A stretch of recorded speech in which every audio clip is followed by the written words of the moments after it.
Green Team, Teen Trillionaires, number 7, written by Franco and Art Baltazar, art by Ig Guara.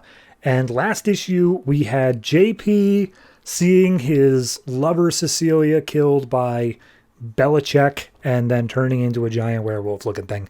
So that's still happening. He's going around just beating up literally everybody in front of him.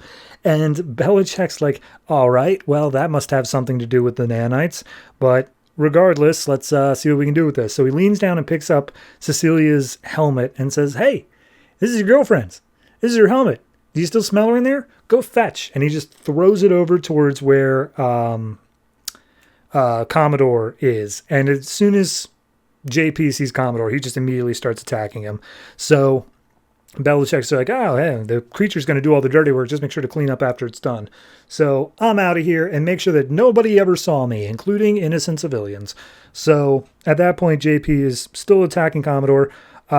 His sister calls out LL saying like, hey, you remember me? I'm your sister. Like, doesn't that count for something? And the like scientist that came with them from the meteor is just like, yeah, no, he's not going to remember you. You probably shouldn't draw attention to yourself right now.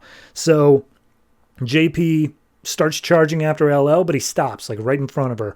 But not wanting her to get in trouble, Mo apparently now has his own special abilities that are like dark lightning powers, and he starts blasting JP, and she's like, what did you do? And he's like, I didn't want you to get hurt. I care about you. And so she and him kiss, and then immediately just like, kids, maybe this is not the time or place when her brother is literally right there watching. So he starts charging again, and he's like, oh, don't worry about it. I got like this suit now. I can feel, I got energy coursing through me. I feel stronger every minute.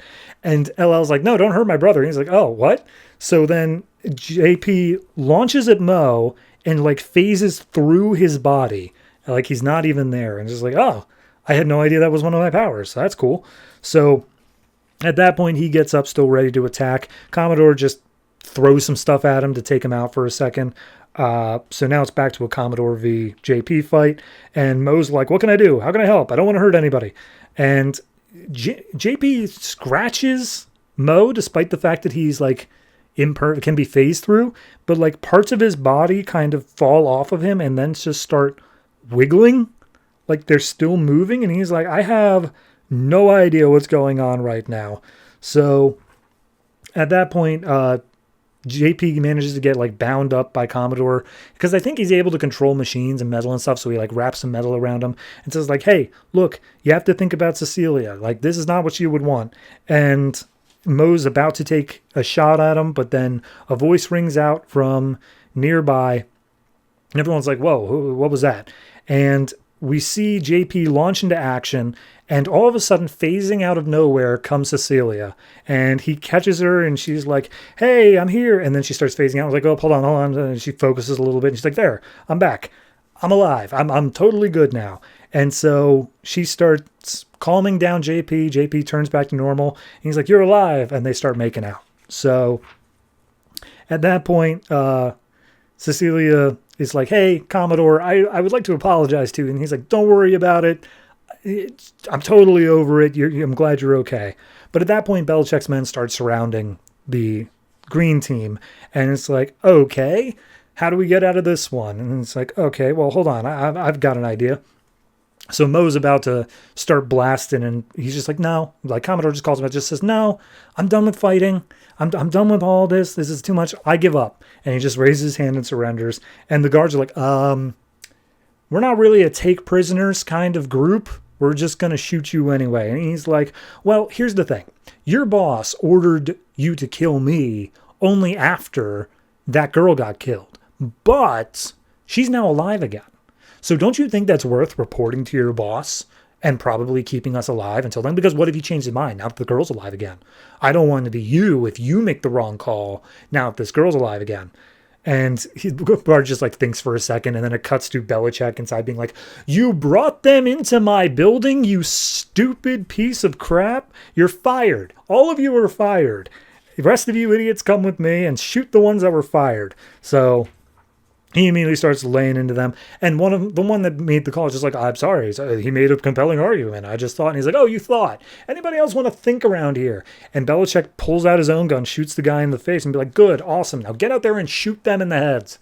But, of course, the green team have already managed to escape their captors. They bust through the door, now fully powered up, and just been like, Belichick, you are just awful. You're just the worst type of person. He's like, oh, you and me aren't so different. We're both capitalists preying on weakened people. And Commodore's like, no, I'm not that. I don't do that. I'm rich in good ways. And he's like, yeah, no, totally.